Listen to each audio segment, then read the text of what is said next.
Hello friends, welcome to online mobile support help. So friends, এইটো ভিডিঅ'ৰ জৰিয়তে মই আপোনালোকক দেখুৱাই দিম যে আপোনাৰ জব কাৰ্ড আছে নে নাই আপুনি অনলাইনত মোবাইলেদি কেনেকৈ চেক কৰিব, আৰু লগতে জনাই দিম যে আপুনি এই লকডাউনত আপোনাৰ জব কাৰ্ড একাউণ্টত কিমান টকা সোমালে অসম চৰকাৰে, আৰু এইটো ভিডিঅ'ৰ জৰিয়তে কম যে আপুনি ডিজিটেল জব কাৰ্ড কেনেকৈ ডাউনলোড কৰিব। সো ফ্ৰেন্ডছ, আহক আপুনি যিকোনো এটা ব্ৰাউজিংত যাব, ব্ৰাউজিং এপছত যাব, যাই আপুনি সাৰ্চ কৰি দিব জব কাৰ্ড। সাৰ্চ কৰি দিয়াৰ পিছত আপুনি মিনিষ্ট্ৰি অফ ৰুৰেল ডেভেলপমেণ্ট ইয়াতে সাৰ্চ কৰি দিব, ক্লিক কৰি দিব। ক্লিক কৰি দিয়াৰ পিছত আপুনি ৰাইট সাইডত চাব পাৰিব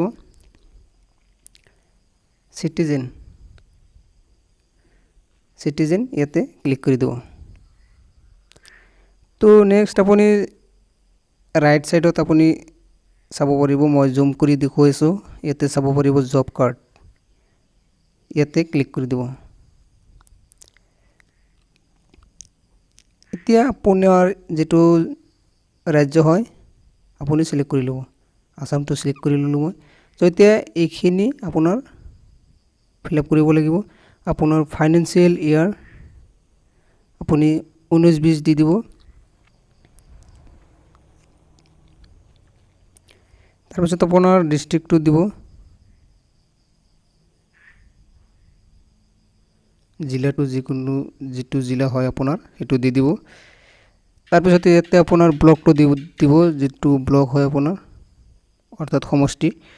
তাৰপিছত আপোনাৰ পঞ্চায়তটো দি দিব, যিটো পঞ্চায়তত আপুনি থাকে। তাৰপিছত প্ৰচিডত ক্লিক কৰি দিব।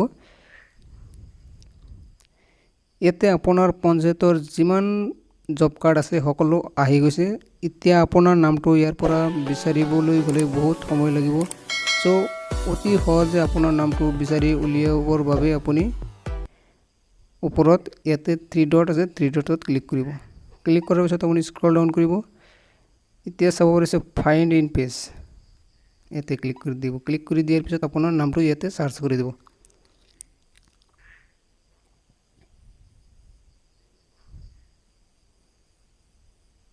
সো সাৰ্চ কৰি আছো, এনেকৈ আপোনাৰ নামটো সাৰ্চ কৰি দিয়াৰ লগে লগে আপোনাৰ নামটো ওলাই যাব।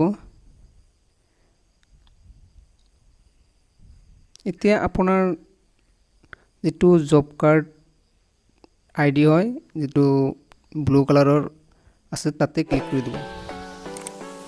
তেতিয়া আপোনাৰ ডিজিটেল জব কাৰ্ডটো ওপেন হৈ যাব। চাব পাৰিছে এনেকৈ আপোনাৰ জব কাৰ্ডটো ওপেন হৈ যাব। তাৰপিছত আপুনি ক'ত কাম কৰিছে, কিমান টকা পালে। সো আপোনাৰ এইটো লাষ্ট পেমেন্ট আছিল 26 ফেব্ৰুৱাৰী 2020। তেওঁৰ ইনকাম আছিল 1158, 1158। ইয়াতে মেনশ্যন আছে ক'ত কাম কৰিছিল, সেইটো দিয়া আছে।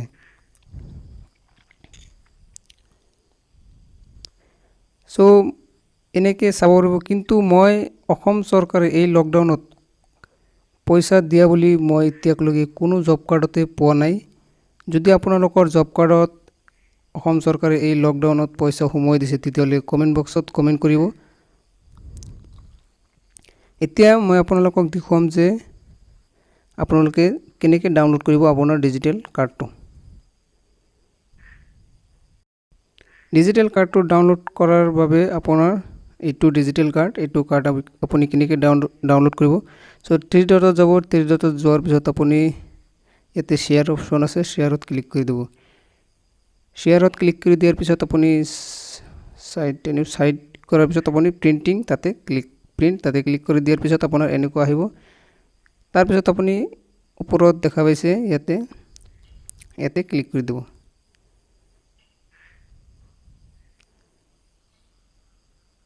তাৰপিছত আপুনি ইয়াতে সেভ অপশ্যন আছে, সেভত ক্লিক কৰি দিয়াৰ পিছত আপোনাৰ ডিজিটেল জব কাৰ্ডটো PDF হিচাপে ডাউনলোড হৈ গ'ল। So friends, thank you for watching, like this video and subscribe.